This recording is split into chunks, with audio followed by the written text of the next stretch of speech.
Ilus super ilm täna. Täna teen natuke teistmoodi video.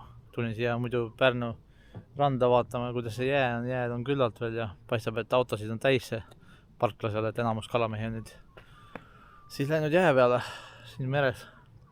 Muidugi ma nägin seal Papiniidu silla juures ühte vanakas istumas ja palju Räänava tänava juures oli päris palju auke puuritud, et seal kalamehed käivad ikka peal, kui keeld. Aga täna räägin sellest, et oktoobris oli siis Volkswageni festival. Ja seal oli said proovida autosid vaadata, mis iganes seal kõik oli. Ja siis oli seal loterii ka, et panid oma nime sinna ühtel loosikaussi ja siis pärast tõmmati seal võitja välja. Siis järgmine päev läksin koju ja üllatus, ma sain võitjaks. Siis oli põhimõtteliselt 6 kuud oli mul aega välja võtta siis auto nädalavahetuseks, sain autot kasutada siis. Esimene mõte oli kohe, saan ID-bussi, selle ID-bass, seda saaks proovida siis.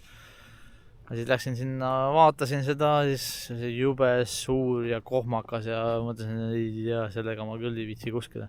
Ja oli Tartu plaan ka sõita, sellega ma elu sees Tartusse tagasi ära käinud. Siis mõtlesin, ID7 oleks ka huvitav, aga see oli kah põhimõtteliselt elektrikad. Mõtlesin, prooviks elektrika ära, aga lõppkokkuvõttes oligi niimoodi, et hakka siis jamama mingi äpp tõmmata endale, kui laadida vaja ja mõtlesin, ei viitsi mina hakata jamama, sest ei ole nii peakavas elektrikat endale muretseda. Endal on diisel ja selle olen väga rahul, sellepärast saab kaugele sõita, ei pea muretsema kuskile, et otsi, kus sa laadida saad. Põhimõtteliselt ongi, sõida laadimiskohtade kursi järgi. Sa ei saa kuskile vabalt sõita nagu bensiini või diisliga. Siis lõppkokkuvõttes siis oligi, ma võtsin nüüd märtsis endale selle autovõidu välja ja veebruaris võtsin välja. Ja siis mul muud valikud ei olnud, kas Passat või T-Rock. Näeks ma siis mõtlesin, võtan T-Rocki ja proovin ära. Siis põhimõtteliselt ongi niimoodi, et oli bensiinikas, tõmmet oli. Kõige nõmedam asi, mis see T-Rockil oli see käigukang. See on nii suur ja kohmakas, et õudukas. Ma pole nii suurt käigukangu varem kui ühelgi teisel autol olnud. Niisugune suur jurakas sul käes. Ja natuke nõme kah, et praegu mul on Škoda Octavia endal. Seal on hea pisike nupp. Põhimõtteliselt võid käigud sisse automaadiga, siis valmis ja siis kui vajutad nupust kinni auto, siis on kõik kinni. Sa võid autost lahkuda. Aga T-Rockil, see on teistmoodi. Sa paned auto kinni, siis sa pead panema parkimise peale selle suure juraka käigukangi, enne kui sa saad üldse autot lukustadagi. See oli väga nõme. See oli kohe üks suur miinus, mida selle autot kohe ei võtaks.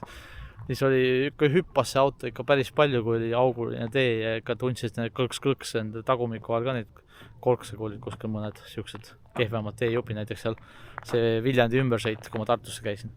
Seal ikka andis tunde tagumiku all sellega sõita ja siis pagassiruum T-Rockil, mega väike.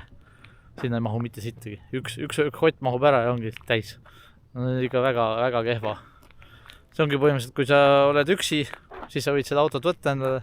Aga kui tahad, et on mingi pere või midagi, siis on ikka väga kehva, sest tagaistmetel on nii vähe ruumi.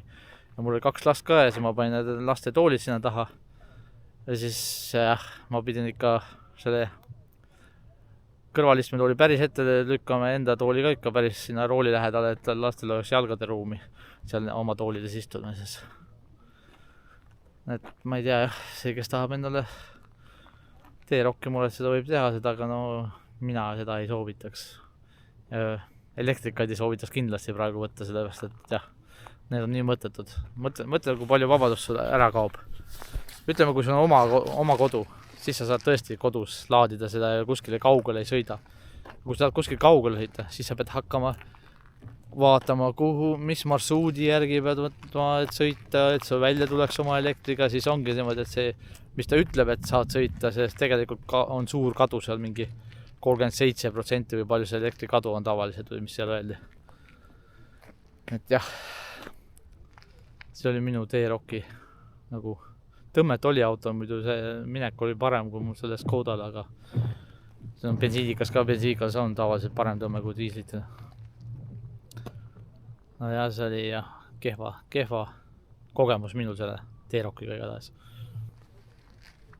eks näis, järgmine kord siis lähen kalale Rootsi arvatavasti. Eks näis, mis kala seal saab, kas saab mõne haugi kätte või ei saa või siiga või harjust või mis seal tuleb, eks näis.